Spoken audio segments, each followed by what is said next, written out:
राधा नाम लेने का क्या महत्व है? क्यों राधा नाम लेने से सारी दिक्कतें दूर होती हैं?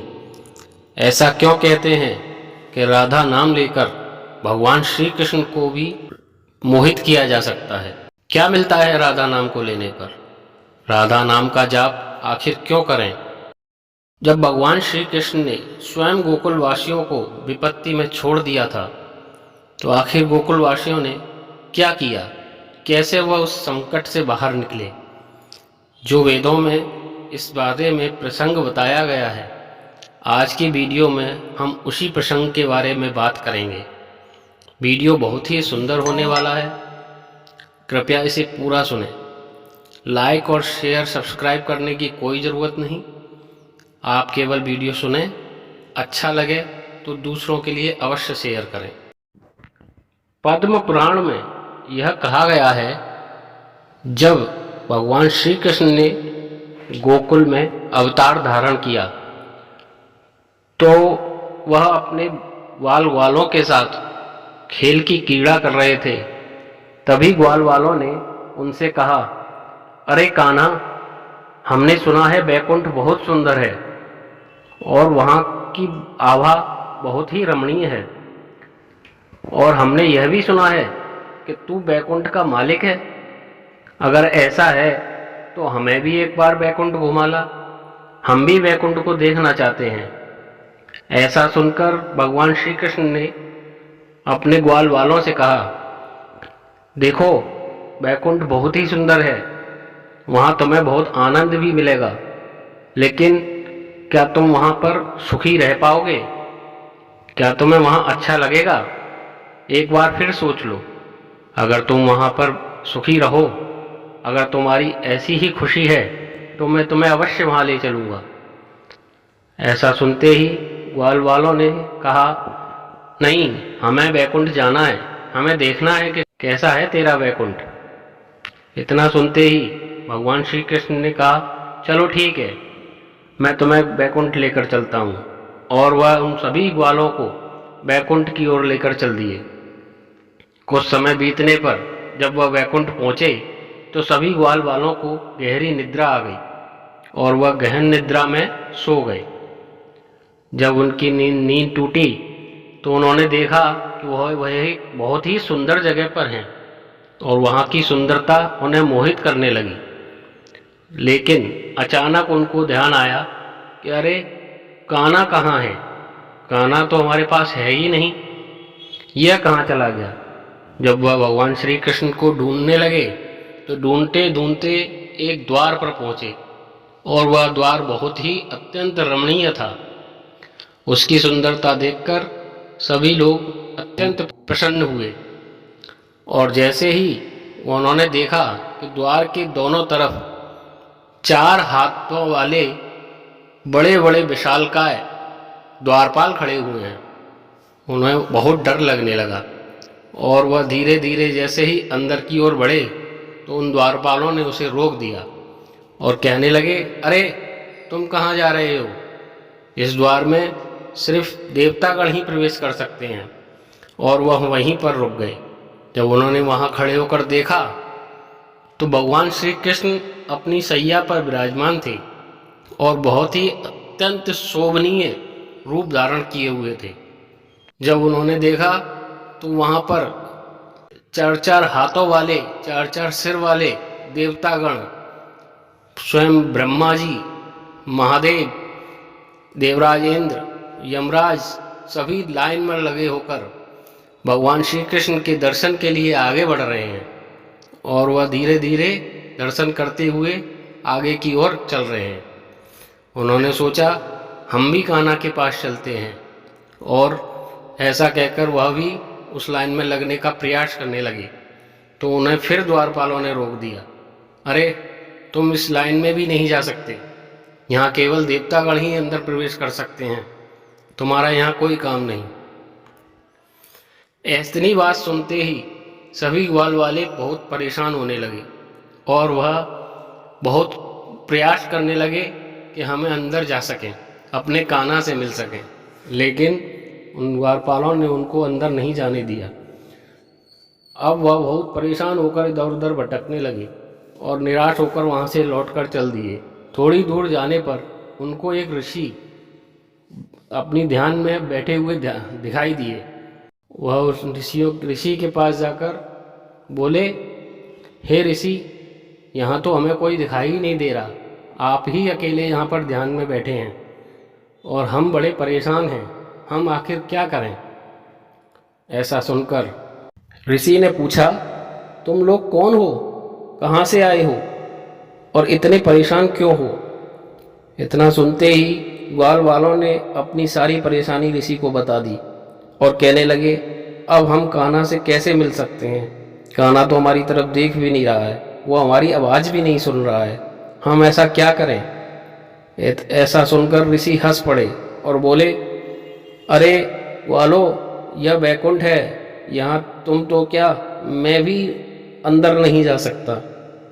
वहाँ जाने के लिए बहुत ही तपस्या और पुण्य कार्य करने होते हैं, तभी तुम अंदर जा पाओगे और इतना समय तुम्हारे पास नहीं है। अब ऐसा सुनकर सभी ग्वाल वाले परेशान हो गए और बोले, अब हम कुछ नहीं कर सकते, हम तो यहाँ आकर बहुत परेशान हुए, हम तो कान्हा से मिल भी नहीं पा रहे, वो तो हमारी सुन भी नहीं रहा है। उनको परेशान देख ऋषि बोले, तुम लोग चिंता ना करो, मैं तुम्हें एक ऐसा रास्ता बता देता हूँ जिससे स्वयं भगवान श्री कृष्ण बैकुंठ के स्वामी बैकुंठ छोड़कर तुम्हारे पास आ जाएंगे। और यह बात सुनते ही सभी ग्वालवाले बहुत हैरान हो गए। बोले, जिसकी पूजा करने के लिए बड़े बड़े देवतागण लाइन में लगे हुए हैं, वह खुद बैकुंठ छोड़कर हमारे पास कैसे आ सकता है। लगता है ये ऋषि हमें पागल बनाने के चक्कर में है। लेकिन फिर भी ग्वालों ने उनसे पूछा, ऋषिगण, ऐसा क्या है जिससे यह कान्हा खुद हमारे पास आ जाएगा, कृपया हमें बताएं। ऋषि बोले, तुम लोग राधा नाम का जाप करो, राधा नाम का जाप करने से भगवान श्री कृष्ण स्वयं तुम्हारे पास आएंगे और तुमसे खुद मिलने पहुंचेंगे। तो सभी लोगों के पास और कोई चारा नहीं था और उन्होंने राधा नाम का जाप शुरू कर दिया। जैसे ही उन्होंने राधा नाम लेना शुरू किया, भगवान श्री कृष्ण के अंदर हलचल पैदा हो गई और वह इधर उधर देखने लगे कि आखिर यह राधा नाम का जाप कौन कर रहा है। आखिर इतने सारे लोग एक साथ राधा नाम को क्यों पुकार रहे हैं, क्यों है, कौन है जो राधा को पुकार रहा है, मुझे जाकर देखना ही पड़ेगा। और वह तुरंत वहाँ से उन ग्वाल वालों के पास आ गए और बोले, अरे ग्वालो, तुम लोग यहाँ क्या कर रहे हो, तुम लोग तो मेरे साथ आए थे, अब तो तुम बैकुंठ में आ गए हो, अब तुम यहाँ के सुंदरता का आनंद उठाओ, अब तुम लोग यहाँ पर आनंद का अनुभव करो। ऐसा सुनते ही सभी ग्वाल वाले बोले, अरे कान्हा, तू तो यहाँ आके हमें भूल गया और हमसे ना तो बात करने के कर रहा है और ना ही हमारी बातें सुन रहा है, ना तू हमारे साथ खेल रहा है, हम यहाँ आकर क्या करेंगे। तो भगवान श्री कृष्ण ने कहा, तुमने ही कहा था कि तुम्हें बैकुंठ जाना है, अब मैं तुम्हें बैकुंठ ले आया हूँ, अब तुम यहाँ पर आराम से रहो और जितना मन करे आप लोग यहाँ पर आराम से रह सकते हो।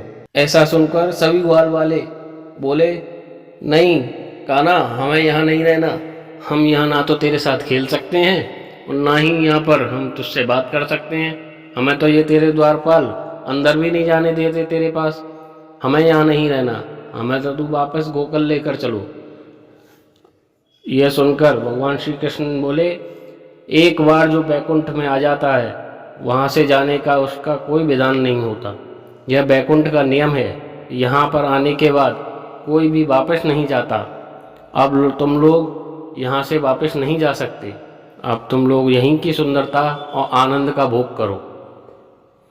यह सुनकर ग्वाल वाले फिर से परेशान हो गए और भगवान श्री कृष्ण इतना कहते ही वहाँ से फिर से चले गए। अब ग्वाल वाले फिर से संकट में फंस गए और बोले, इस मुसीबत में तो हमें ये कान्हा भी छोड़कर चला गया, भगवान श्री कृष्ण स्वयं हमें मुसीबत में डालकर चले गए, अब हम क्या कर सकते हैं। लेकिन कुछ ग्वालों ने सोचा, अगर यह कान्हा हमें वैकुंठ छोड़कर हमसे मिलने आ सकता है, तो क्यों ना ये हमें वहाँ लेकर जा, गोकुल वापस भी लेकर जा सकता है। हमें कुछ ऐसा करना होगा। अब तो हमें इसकी नब्ज भी पता पड़ गई है। अब हमें मालूम है कि हमें क्या करना है, जिससे ये हमारी कहना ज़रूर मानेगा। हमारी इच्छा को पूर्ण करने का एक ही रास्ता है, राधा नाम का जाप। दोस्तों, अगर यहाँ तक की कहानी आपको अच्छी लगी हो तो कमेंट में राधे राधे अवश्य लिखना। इतना कहने के बाद सभी ग्वाल वालों ने फिर से राधा नाम का जाप शुरू कर दिया, और वह राधा नाम का जाप करते करते कुछ समय बीत गया। तो भगवान श्री कृष्ण राधा नाम का जाप सुनकर बेचैन हो उठे और बोले, यह ग्वाल वाले नहीं मानेंगे। यह इनको पता चल गया है कि मेरी प्रतिज्ञा है कि जो भी राधा नाम को पुकारेगा, जो भी किशोरी जी का नाम लेगा, वो सबसे पहले मैं उसके पास पहुंचूंगा। उसकी हर इच्छा को पूरा करना मेरी पहला वचन है। और ऐसा कहते ही भगवान श्री कृष्ण ग्वालों के पास पहुँचे। बोले, तुम लोग आखिर क्या चाहते हो? क्यों अब राधा नाम को पुकार कर रहे हो? मुझे बताओ। उन्होंने अपनी सारी कहानी कह सुनाई और बोले, ऐसा वैकुंठ हमें नहीं चाहिए जहाँ हम तेरे साथ खेल ना सकें, जहाँ हम तेरे साथ बात ना कर सकें। आखिर हम इस वैकुंठ का क्या करेंगे? हमें तो तुम वापस गोकुल लेकर चलो। ग्वाल वालों के ना मानने पर भगवान श्री कृष्ण को झुकना ही पड़ा, और वह सभी ग्वाल वालों को लेकर वापस गोकुल आ गए। अब गोकुल में आने के बाद सभी को पता चल गया था कि राधा नाम की क्या महिमा है। उन्होंने सभी वालों ने कहा, आज राधा नाम को लेकर हम इस मुसीबत से बच पाए हैं, हम अपने गोकुल में वापस आ पाए हैं। लेकिन यहाँ तक भी उनको यह नहीं पता था कि आखिर यह राधा है कौन।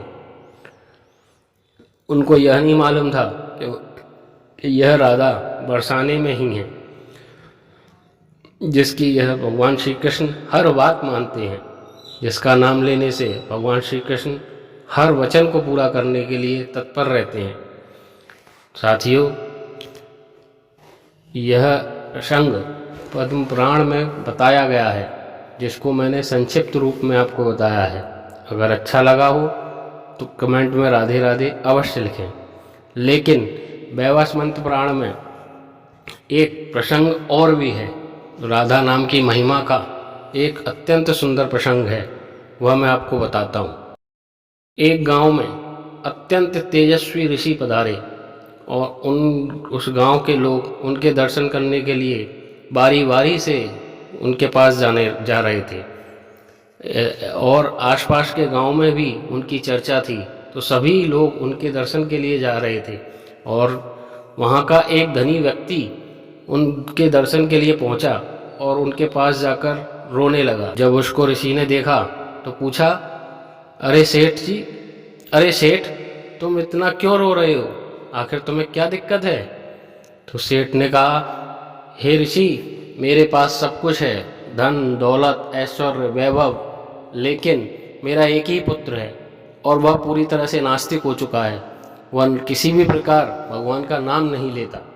जब मैं उससे कहता हूँ तो वह भगवान का नाम लेने से मना कर देता है। अगर भगवान का नाम ही नहीं लेगा तो उसका लोक और परलोक कैसे सुधरेगा? मैं इस चिंता में बहुत ही दुखी हूँ और मेरा कहीं भी मन नहीं लगता। ऋषि ने कहा, मुझे एक बार अपने पुत्र से मिलवा दो, मैं तुम्हारे पुत्र से मिलना चाहता हूँ। और सेठ उन ऋषि को लेकर अपने घर पहुँचा और बोला, हे ऋषि, यह है मेरा पुत्र जो कभी भगवान का नाम लेना नहीं चाहता। उसके पुत्र को देखकर ऋषि ने कहा, बोलो राधा राधा। लेकिन उसका पुत्र बोला, तुम कौन हो और तुम यहाँ आकर मुझसे क्यों कह रहे हो ऐसा कहने को? मैं किसी का नाम क्यों लूँगा? मुझे क्या मतलब पड़ रहा है? लेकिन ऋषि पर इन बातों का कोई असर नहीं हुआ और फिर वो कहने लगे, बोलो राधा राधा। वह पुत्र क्रोधित होकर बोला, तुम यहाँ से जाते हो या द्वारपालों से कहकर तुम्हें धक्के मारकर निकलवा दूँ? मैं किसी का नाम नहीं लूँगा। लेकिन ऋषि ने उसके क्रोध को अनदेखा कर फिर से बोले, बोलो राधा राधा। अब वह बहुत ही क्रोधित होकर बोला, क्यों बोलूँ मैं राधा राधा? आखिर मैं क्यों किसी का नाम लूँगा? मुझे भगवान से कोई मतलब नहीं है, मेरा भगवान से कोई रिश्ता नहीं। इतना सुनकर ही ऋषि मुस्कुराकर बोले, सेठ, तुम्हारे पुत्र के लोक और परलोक दोनों सुधर गए हैं, अब तुम चिंता मत करो। यह सुनकर उसका पुत्र बहुत आश्चर्य में पड़ गया और बोला, मैंने ऐसा क्या किया जो मेरे लोक और परलोक सुधर गए? ऋषि ने कहा, जब तुम यहाँ मृत्यु लोक से यमलोक को जाओ तो वहाँ यमराज से कहना कि मैंने अपने जीवन में कोई पुण्य कार्य नहीं किया है, लेकिन मैंने 2 बार राधा का नाम लिया है, मुझे इस राधा नाम लेने का पुण्य दे दो। और समय के अंतराल में जब वह यमलोक पहुंचा तो वहाँ यमराज ने पूछा, तुमने आखिर ऐसा क्या किया है, क्या पुण्य और क्या पाप किए हैं? तो वह बोला, हे यमराज, मैंने अपने जीवन में कोई पुण्य कार्य नहीं किया, लेकिन 2 बार राधा का नाम लिया है, मुझे वह राधा नाम लेने का पुण्य दे दो। ऐसा सुनकर यमराज संकोच में पड़ गए और बोले, राधा नाम लेने का पुण्य क्या होता है, ये तो मुझे भी नहीं पता। आखिर तुम्हें मैं इसका क्या पुण्य दूँ? लगता है इसके लिए मुझे देवराज इंद्र के पास जाना पड़ेगा। चलो देवराज इंद्र के पास चलते हैं। लेकिन उसके पुत्र ने देवराज इंद्र के पास जाने से मना कर दिया और बोले, मैं इंद्र के पास जब ही जाऊँगा जब तुम मेरी पालकी स्वयं उठाकर लेकर चलोगे। अब यमलोक के यमराज को अपना कर्तव्य पूरा करना था, उसे उसके पुण्य और पापों का फल देना ही था। उसका दंड उसको नहीं मिलता, यह अन्याय हो जाता। इसलिए यमराज ने उसकी शर्त को मान लिया और अब उसकी पालकी को खुद ही उठाकर इंद्र के पास चल दिए। जब वह देवराज इंद्र के पास पहुँचे तो बोले, हे देवराज इंद्र, मेरी समस्या का समाधान करें और मुझे बताएं राधा नाम लेने का पुण्य क्या होता है, ताकि मैं इस आत्मा को उसका पुण्य देकर इसका हिसाब कर सकूं। ऐसा सुनकर देवराज इंद्र भी संकोच में पड़ गए और बोले, राधा नाम लेने का पुण्य क्या होता है ये मुझे नहीं मालूम, इसका फैसला तो स्वयं ब्रह्मा ही कर सकते हैं। चलो ब्रह्मा जी के पास चलते हैं। अब ब्रह्मा जी के पास जाने के लिए उसके पुत्र ने फिर से देवराज इंद्र से कहा, अगर तुम दोनों मेरी पालकी को उठाकर लेकर चलोगे तो मैं ब्रह्मा जी के पास जाऊंगा, नहीं तो मैं कहीं नहीं जाऊंगा, मैं तो यहीं रहूंगा। यमराज और देवराज इंद्र दोनों उसकी पालकी को ले जाकर ब्रह्मा जी के पास पहुँचे और बोले, हे सृष्टि के रचयिता ब्रह्मा, कृपया हमारी समस्या का समाधान करें। आखिर राधा नाम लेने का पुण्य क्या होता है, मैं इसे क्या पुण्य दूं, मुझे ये बताएं। ऐसा सुनकर ब्रह्मा जी बोले, राधा नाम लेने का पुण्य क्या होता है ये मुझे नहीं मालूम और ना ही मैं इसके बारे में कभी जान पाया हूँ। आओ स्वयं महादेव के पास चलते हैं, वह अवश्य जानते होंगे कि आखिर राधा नाम लेने का पुण्य क्या होता है। अब ब्रह्मा जी भी उसकी पालकी को ले जाकर, तीनों देवता उसकी पालकी को उठाकर महादेव के पास पहुँचे और महादेव के पास पहुंचकर यह सारी कहानी कह सुनाई। ऐसा सुनकर स्वयं महादेव बोले, राधा नाम लेने का पुण्य मुझे भी नहीं मालूम, इसका जवाब तो स्वयं श्रीहरि विष्णु ही दे सकते हैं, हमें बैकुंठ जाना होगा। अब उसने महादेव से भी यही शर्त रख दी कि तुम लोग मेरी पालकी को ले जाओगे तभी मैं बैकुंठ जाऊंगा। अब स्वयं महादेव, सृष्टि के रचयिता ब्रह्मा, देवराज इंद्र और यमराज चारों लोग उसकी पालकी को उठाकर बैकुंठ की ओर चल दिए और जैसे ही बैकुंठ की तरफ पहुँचे तो भगवान विष्णु ने देखा, अरे यह कौन आ रहा है जिसकी पालकी को उठा स्वयं महादेव और सृष्टि के रचयिता ब्रह्मा उठाकर ला रहे हैं, ऐसी कौन सी पुण्य आत्मा आ गई। और जैसे ही विष्णु जी के पास पहुँचे तो यमराज ने सारी कहानी उनको बता दी और विष्णु जी हंसते हुए बोले, हे यमराज, आप स्वयं देख लो राधा नाम लेने का पुण्य क्या होता है। राधा नाम लेने से यही पुण्य मिलता है कि उसकी पालकी को स्वयं सृष्टि के रचयिता ब्रह्मा, स्वयं महादेव और आप लोग उठाकर चलते हैं। यही है राधा नाम लेने का पुण्य कि देवता उसको अपने कंधों पर लाद कर चलते हैं। अब यह आत्मा मेरे बैकुंठ में ही रहेगी, इसने अपना अधिकार बैकुंठ पर कर लिया है और यह सदा के लिए यहीं पर वास करेगा। साथियों, राधा नाम लेने का पुण्य जो प्रसंग पुराणों में बताया गया है, अगर आपको यह इस वीडियो के माध्यम से अच्छा लगा हो तो राधे राधे कमेंट्स में अवश्य लिखिएगा। बोलिए राधे राधे, श्री राधा श्री राधा श्री राधा। और अच्छा लगा हो वीडियो दूसरों को शेयर ज़रूर कीजिएगा। धन्यवाद।